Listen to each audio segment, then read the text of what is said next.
Mixed মিডিয়ায় তোমাদের প্রত্যেককেই স্বাগত।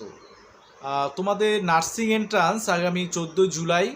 তো তোমাদের হাতে কিন্তু বেশি আর সময় নেই। তো এই কম সময়ের মধ্যে তোমাদেরকে নিজেদেরকে গুছিয়ে নিতে হবে। এবার তোমাদের জানো যে তোমাদের বায়োলজি ফিজিক্যাল সায়েন্সের নাম্বার বেশি থাকে। আমি আজকে যে বিষয়টা বা যে সাবজেক্টটা নিয়ে বলবো সেটা হচ্ছে অঙ্ক। অঙ্কে তোমাদের মিনিমাম তোমাদের 7-8 কীভাবে তোমরা কোন কোন চ্যাপ্টারগুলো করলে 7-8 নাম্বার পাবে 10-এর মধ্যে, সেই বিষয়টা নিয়েই আজকে আলোচনা করব। অবশ্যই ফার্স্ট টাইম যারা ভিজিট করছো অবশ্যই চ্যানেলটিকে সাবস্ক্রাইব করবে। নার্সিং রিলেটেড সমস্ত আপডেট তোমরা এখান থেকে পেয়ে যাবে। আচ্ছা, তাহলে প্রথমেই আমি বলি, অঙ্কের ক্ষেত্রে দেখো, যে কোনো চাকরির পরীক্ষায় অঙ্কটা কিন্তু থাকেই। এবং তোমাদের অ্যাজ ইউজুয়াল যে তোমাদের নার্সিং এন্ট্রান্স সেখানেও অঙ্ক আছে 10 নাম্বারের। তো অঙ্কে তোমাদের সময়টা একটু লাগে। এবার সময়টা যেহেতু লাগে, তোমাদের অঙ্কে 10টা কোশ্চেনের মধ্যে তোমাদের মোটামুটি 7 থেকে 8টা যদি করতে পারো তাহলে কিন্তু এনাফ। এবার এই 7-8টা অঙ্ক করতে গেলে নার্সিং এন্ট্রান্সে তোমাদের কোন কোন চ্যাপ্টারগুলো করতে হবে ভালো করে সেটা কিন্তু আগে শুনে নাও।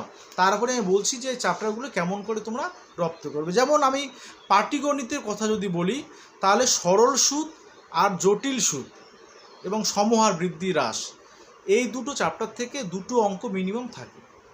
তাহলে পাটিগণিতের তোমরা যদি সরল সূত্রটা ভালো করে করো, সরল সূত্রের একটাই সূত্র I=PTR/100, তাই না? তো এই একটা সূত্র ভালো করে মনে রাখবে। তারপরে হচ্ছে তোমাদের চক্রবৃদ্ধিরও একটাই সূত্র, সমহার বৃদ্ধির দুটো টাইপ আছে। তো এই যে চক্রবৃদ্ধি, সমহার বৃদ্ধি আর হচ্ছে তোমাদের সরল সুদ, এই দুটো চ্যাপ্টার ভালো করে যদি করো ক্লাস 10-এর, তাহলে তোমাদের কিন্তু 2 বা 3টে কোশ্চেন তোমরা এখান থেকে পাবেই। তাহলে 2-3টে কোশ্চেন কিন্তু তোমাদের হয়ে গেল। আচ্ছা, এরপরে অংশীদারি কারবারটা একটু জাস্ট দেখে নেবে যে অংশীদারি কারবারের অঙ্কগুলো কেমন করে করতে হয়। তাহলে 3টে চ্যাপ্টার হয়ে গেল। এরপরে লাভ ক্ষতি আর সময় কার্য, লাভ ক্ষতি আর সময় কার্যটা একটু দেখে নেবে। এখানে তোমাদের একটা কোশ্চেন থাকার সম্ভাবনা আছে লাভ ক্ষতি এবং সময় কার্য থেকে।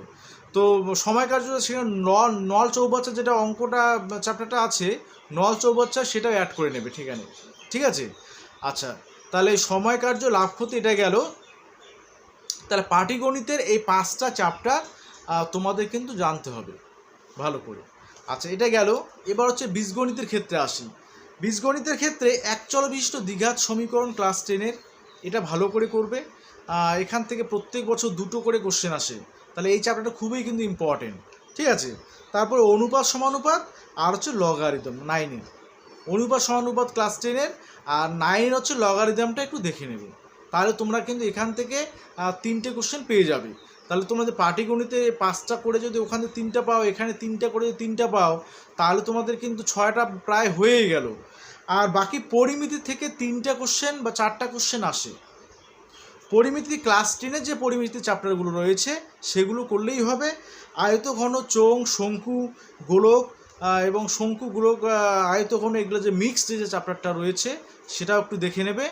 আর হচ্ছে ক্লাস 9-এর ত্রিভুজ এবং চতুর্ভুজ সংক্রান্ত যে অঙ্কগুলো আছে সেটা একটু দেখলে ভালো হয়। যদি পারো দেখবে, না পারলে ছেড়ে দেবে, ঠিক আছে। আচ্ছা, অন্যান্য ক্ষেত্রে তোমরা অবশ্যই ত্রিকোণমিতি 23 নাম্বার চ্যাপ্টারটা একটু জাস্ট দেখে নেবে। একটা অঙ্ক থাকতে পারে বা 2টো থাকতে পারে। আর হচ্ছে গড়ের অঙ্ক, মানে এই যে কয়েকটা চ্যাপ্টার, টোটাল আমি 15টা চ্যাপ্টারের কথা এখানে বললাম। এই 15টা চ্যাপ্টার ভালো মতো যদি করো তাহলে তোমাদের হয়ে যাচ্ছে। তাহলে আবার একবার শুনে নাও। পাটিগণিত থেকে সরল সুদ, চক্রবৃদ্ধি সুদ, অংশীদারি কারবার, তারপরে হচ্ছে তোমার লাভ ক্ষতি, সময় কার্য, 5টা গেল।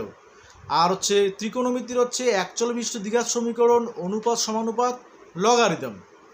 পরিমিতির আয়তঘন, গোলক, শঙ্কু, চোঙ, আর হচ্ছে এদের যে মিক্সড যে চ্যাপ্টারটা রয়েছে, অর্থাৎ শঙ্কু, গোলক বা গোলকের সাথে চোঙ এদের মিলে যে চ্যাপ্টারটা, সেই চ্যাপ্টারটা গেল পরিমিতি।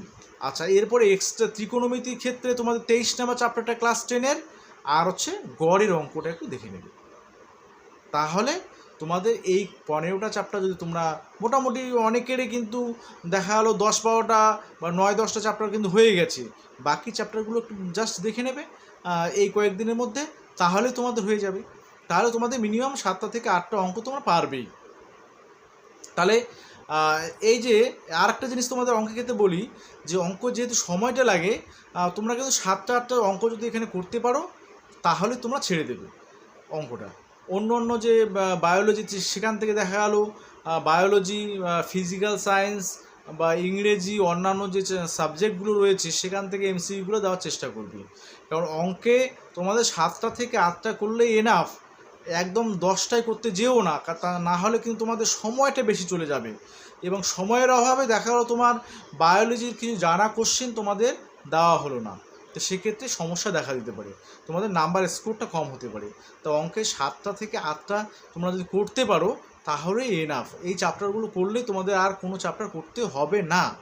ঠিক আছে, তো মোটামুটি এটাই ছিল আলোচনা আজকের, যে অঙ্কে তোমাদের কিভাবে 10-এ 10 বা তোমাদের 7, 8, 9 নাম্বার তোমরা স্কোর করতে পারো। কারণ 75+ তোমাকে তুলতে গেলে, 75+ তুলতে গেলে তোমাকে কিন্তু বায়োলজি, ফিজিক্যাল সায়েন্সটা যেমন তোমাদের জানতে হবে ভালো করে, পাশাপাশি তোমাদের অঙ্কটাও কিন্তু ভালো করে প্র্যাকটিস করতে হবে, তাহলে তুমি 75 স্কোর করতে পারবে। ঠিক আছে, তো এই পর্যন্তই। সকলে ভালো থাকবে, সুস্থ থাকবে। কোনো কোয়ারিজ থাকলে অবশ্যই কমেন্ট বক্সে কমেন্ট করে জানাবে।